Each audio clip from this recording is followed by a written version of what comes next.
चलो बच्चों, आज के लेक्चर में हम पढ़ेंगे आंवला। ठीक है, क्या पढ़ना है हमें? आंवला। लगभग हमारी फूड क्रॉप जो है कंप्लीट होने वाली है, एक आध क्रॉप और बची उसको करेंगे। और जो माइनर है छोटे छोटे से, जैसे आंवला करौंदा, उनके मैं नोट्स शॉर्ट में आपको डाल दूंगा, उसको पढ़ लीजिएगा, उनका वीडियो लेक्चर की जरूरत नहीं है। तो आंवला वही चीज़ें सारी हमें बेसिक चीज़ें। ये आंवला बहुत ही महत्वपूर्ण है किस पॉइंट ऑफ व्यू से?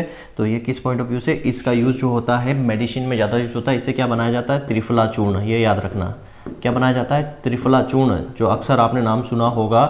त्रिफला चूर्ण जो मार्केट में मिल जाता है खाने के लिए, वो त्रिफला चूर्ण इससे बनाया जाता है। इससे मुरब्बा भी बनाया जाता है, कई सारी चीज़ें हैं। हेल्थ पॉइंट ऑफ व्यू से काफ़ी अच्छा होता है। ये भी साल्ट टॉलरेंट होता है, ड्रोथ टॉलरेंट होता है, एरिड रीजन में होता है, सब ट्रॉपिकल क्लाइमेट के अंदर ये होता है। ठीक है, कहाँ से समझ में आ रहा है? सब ट्रॉपिकल का है, सब ट्रॉपिकल। अब जैसे आपको पता चले कि आंवला सब ट्रॉपिकल का है, कहाँ? समशीतोष्ण का है।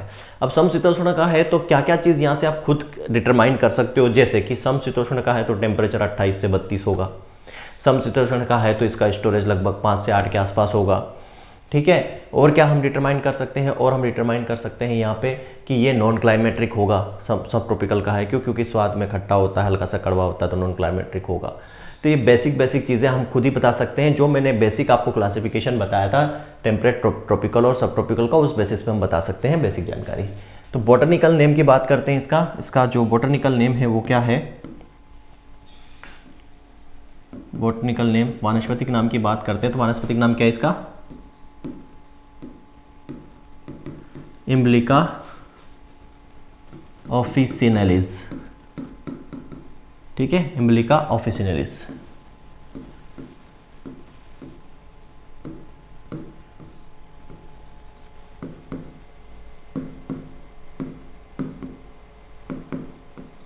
इम्ब्लिका ऑफिसिनेलिस जो है, इसका क्या नाम है? वानस्पतिक नाम है। फैमिली की बात करें, किस परिवार से है, किस कुल से ये बिलोंग करती है आंवला? तो ये आ जाएगा यूफोरबिएसी।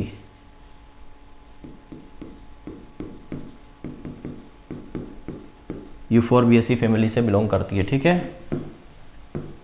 यूफोरबिएसी। यूफोरबिएसी फैमिली में और कौन आता है? यूफोरबिएसी फैमिली में आपका कस्टर्ड आता है, जिसको हम क्या बोलते हैं? अरंडी। रतनजोत आता है, जिसको हम जेट्रोफा बोलते हैं। ये आपका किसके अंदर आता है? यूफोरबिएसी फैमिली के अंदर ही आते हैं। ठीक है, जब हम पढ़ते हैं ना, तो पढ़ते समय हमें कुछ और चीज़ें भी साथ में रिकॉल करनी चाहिए। जैसे यूफोरबिएसी फैमिली में और कौन कौन से इंपॉर्टेंट क्रॉप्स आती हैं, तो ये हमें रिकॉल करते चलना चाहिए। जैसे यूफोरबिएसी में कस्टर्ड आता है, अपना जेट्रोफा, रतनजोत आता है, तो हमें रिकॉल भी करते रहना चाहिए, ताकि हमें ये भी पता चले कि और कौन कौन सी आती है, और यहीं पे हमारा रिवीजन भी साथ में होता जाता है। बात करते हैं इसके ओरिजिन की। उत्पत्ति स्थान कहाँ है? ओरिजिन की बात करते हैं, उत्पत्ति की। तो इसका उत्पत्ति स्थान जो है वो है भारत। कहाँ पर है? इंडिया में है। और इंडिया ऑप्शन में ना हो तो क्या लगाओगे? South east Asia. क्या लगाओगे? दक्षिण पूर्व एशिया। दक्षिण पूर्व एशिया लगाओगे। अगर भारत ऑप्शन में ना हो तो दक्षिण पूर्व एशिया लगाना। फिर नेक्स्ट वही क्रोमोसोम नंबर। क्रोमोसोम नंबर मतलब गुणसूत्र संख्या क्या है इसकी? गुणसूत्र संख्या जो है 2n = 28। 28 होते हैं, एकमात्र है जिसमें 28 क्रोमोसोम नंबर होते हैं। आंवला में 2n = 28 क्रोमोसोम नंबर होते हैं।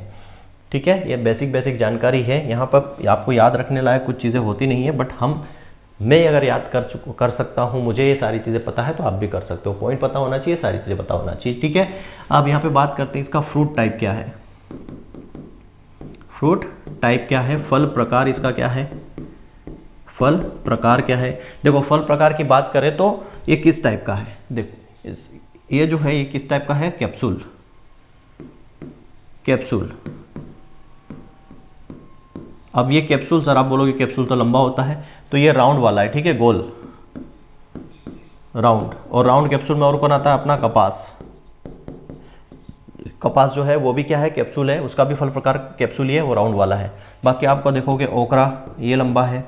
और आपका आ जाएगा सिसमी। तिल जो है उसमें भी कैप्सूल होता है। जेट्रोफा में भी कैप्सूल होता है फल प्रकार। तो फल प्रकार किस किस में होता है? तो कैप्सूल अपना जो है आंवला में होता है कैप्सूल, जो राउंड वाला होता है। कपास में भी राउंड वाला होता है। जो लंबा वाला होता है, लंबा वाला, वो ओकरा में होता है और शीशम में होता है। इसमें भी क्या होते हैं? कैप्सूल ही होता है। ठीक है, खाए जाने वाला भाग की बात करते हैं, ईडेबल पार्ट। ईडेबल पार्ट की बात करते हैं, खाने वाला भाग। ठीक है, खाने वाला जो भाग है वो क्या है? तो खाने वाले भाग की बात करते हैं तो खाने वाला भाग इसमें क्या है? एक्सो प्लस मीजोकार्प, ठीक है।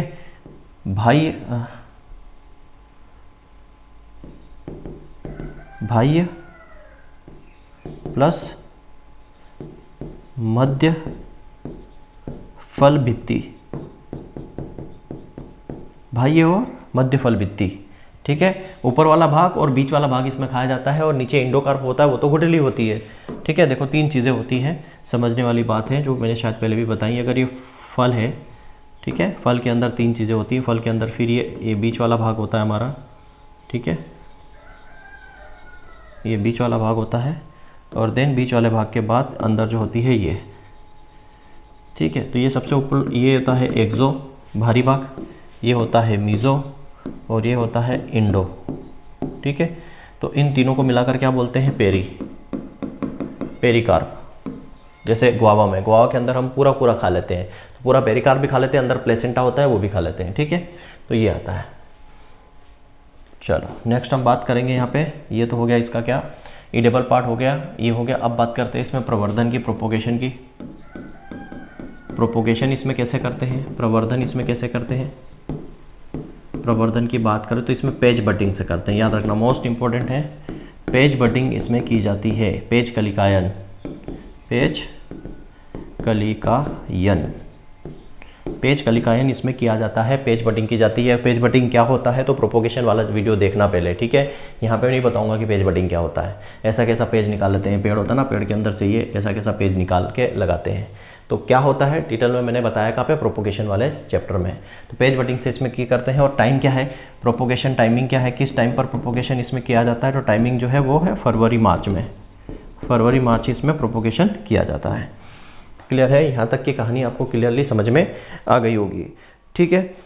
अब यहाँ पे प्रोपोगेशन जो है हमने बात की फरवरी मार्च में करते हैं। प्रोपोगेशन इसमें एक टाइम फरवरी मार्च में तो करते हैं, साथ में इसके अलावा जून और सितंबर में भी करते हैं, जून से सितंबर में भी इसमें प्रोपोगेशन किया जाता है। अब बात करते हैं इसमें फ्लावरिंग टाइम। फ्लावरिंग टाइम, पुष्पन का समय जो है, पुष्पन समय की बात करते हैं। पुष्पन का जो समय इसमें आता है वो आता है फरवरी मार्च में, फरवरी मार्च में ही पुष्पन का समय आता है। प्रोपोगेशन भी हम फरवरी मार्च में करते हैं, और जून से सितंबर में भी प्रोपोगेशन यहाँ पर किया जाता है। किसके अंदर? आंवले के अंदर प्रोपोगेशन यहाँ पर किया जाता है। क्लियर है? अब यहाँ पे बात करते हैं, क्या प्रोपोगेशन की बात की हमने, फ्लावरिंग की बात की, इसकी स्पेसिंग कितनी रखती है? ज्यामिति की बात करें हम, ज्यामिति की या फसल अंतरण की बात करें तो 8 × 8 मीटर स्क्वायर पर इसको रखा जाता है, ठीक है। बात करते हैं इसमें स्पेसिंग के बाद कौन सा ट्रेनिंग सिस्टम इसमें यूज़ किया जाता है, संघाई कैसे करते हैं, ठीक है। ट्रेनिंग को हिंदी में संघाई कहा जाता है। तो संघाई इसमें करते हैं कौन सी? Modified central leader system, modified central leader system, रूपांतरित केंद्रीय जो है सिस्टम इसमें यूज़ किया जाता है। मॉडिफाइड सेंट्रल लीडर सिस्टम इसमें यूज़ किया जाता है। क्या? रूपांतरित केंद्रीय लीडर प्रणाली, रूपांतरित केंद्रीय लीडर प्रणाली इसमें यूज़ की जाती है। क्लियर? और क्या चीज़ है इसमें? अब बात करते हैं इसका जो है, ये जो है साल्ट टॉलरेंट होता है। आंवला जो है क्या है? साल्ट टॉलरेंट, लवण सहनशील, लवण सहनशील होता है, ठीक है। क्यों होता है?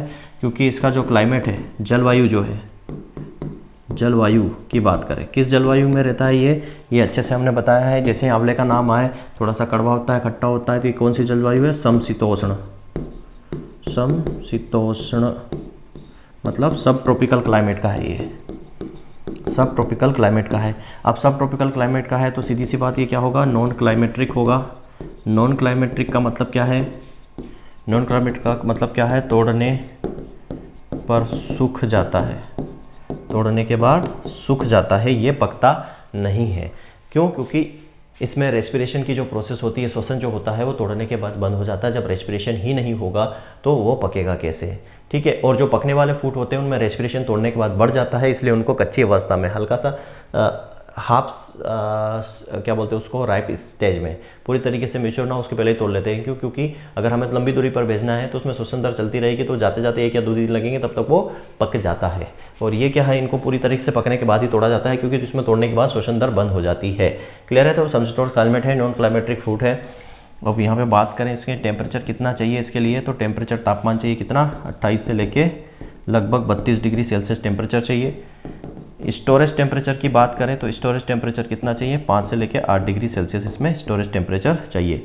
रिलेटिव ह्यूमिडिटी कितनी चाहिए, 85 से लेके 95% जो है रिलेटिव ह्यूमिडिटी इसमें चाहिए। जो बेसिक है, जो हमने समझ लिया था कि ट्रॉपिकल में क्या रखना है, सब ट्रॉपिकल में क्या रखना है और टेम्परेट में क्या रखना है।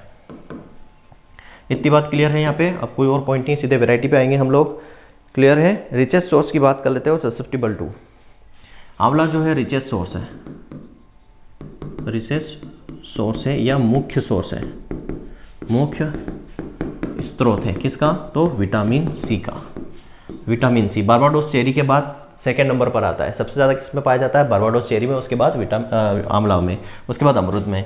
और ये ससेप्टिबल टू मतलब संवेदनशील है किसके प्रति, याद रखना, पाला, फ्रोस्ट के प्रति। फ्रोस्ट के प्रति ये क्या है, संवेदनशील। सबसे ज़्यादा पाला पड़ता है पपीता में, याद रखना, पपीता में सबसे ज़्यादा पाला पड़ता है, उसके बाद आंवला में। आंवला में पपीता सबसे ज़्यादा संवेदनशील है, उसके बाद आंवला है। क्लियर है? तो ये संवेदनशील है किसके प्रति, तो पाले के प्रति संवेदनशील है। सबसे ज़्यादा इसमें विटामिन सी पाया जाता है। टेम्परेचर 28 से 32 है। स्टोरेज टेम्परेचर 5 से 8 रखते हैं। रिलेटिविटी रखते हैं। क्लाइमेट समशीतोष्ण है, सब ट्रॉपिकल है, इसलिए नॉन क्लाइमेटिक है। तोड़ने के बाद ये क्या होता है, सूख जाता है। नेचर इसका हल्का सा कवड़ापन होता है, और कवड़ापन जो इसमें होता है, मतलब इसमें जो बिटरनेस होती है, ये भी लिख लो, इसमें जो बिटरनेस जो होती है, बिटरनेस जो होती है इसमें, कड़वापन जो इसमें होता है वो टेनिन की वजह से होता है। टेनिन प्लस इसमें क्या होता है, पॉलीफिनॉल्स। टेनिन और फेनिफिनॉल की वजह से, ज़्यादातर टेनिन याद रखना, टेनिन की वजह से इसमें थोड़ा सा कड़वापन आपको देखने को मिल जाता है।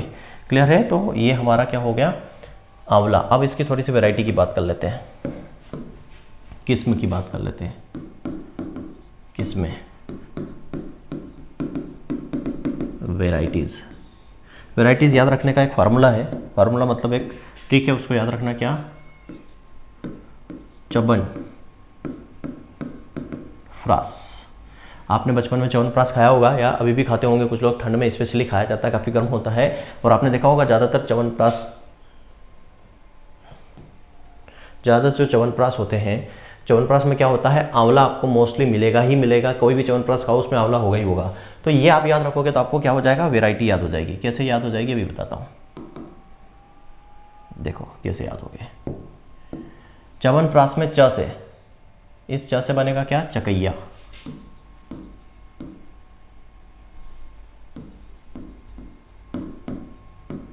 क्या आ जाएगा, चकैया।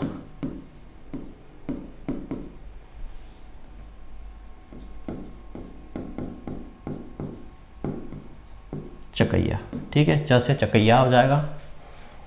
बन, ये जो बन है, ये बन से आ जाएगा बनारसी।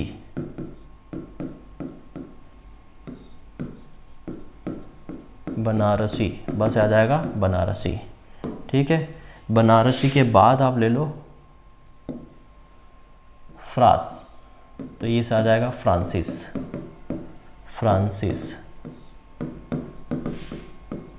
फ्रांसिस, जिसको क्या बोलते हैं, इसको हाथी झूल भी बोलते हैं।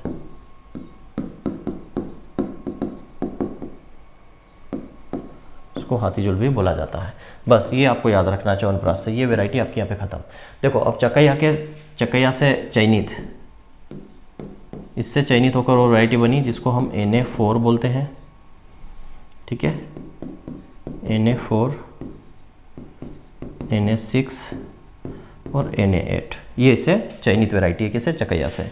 अब इसकी विशेषता क्या है, पहली बात तो चकैया जो है वो क्या होती है, नेक्रोसिस फ्री है। मतलब नेक्रोसिस फ्री मतलब ऊतक क्षय, इसको हिंदी में क्या बोलते हैं, ऊतक क्षय जो है उससे ये फ्री होता है, मतलब इसमें ऊतक की बीमारी नहीं लगती, या ऊतक जो डिसऑर्डर होता है वो नहीं लगता, किसमें चकैया के अंदर नहीं लगता है। क्लियर। अब इसके जो चयनित वैरायटी कौन सी है, Na4, Na6 और Na8। Na6 जो है वो कैंडी के लिए बेस्ट है, याद रखना, कैंडी के लिए बेस्ट है कौन सी, Na6। यहाँ पे बात करते हैं बनारसी में, बनारसी जो है वो मुरब्बा के लिए बेस्ट है, मुरब्बा के लिए बेस्ट है, ठीक है, मुरब्बा के लिए बेस्ट है। और इससे चयनित वैरायटीज कौन सी है, तो Na5, Na9 और Na10, ठीक है, इससे चयनित वैरायटी है। फ्रांसिस की बात करते हैं, ठीक है, फ्रांसिस की बात करें तो फ्रांसिस के अंदर ये जो है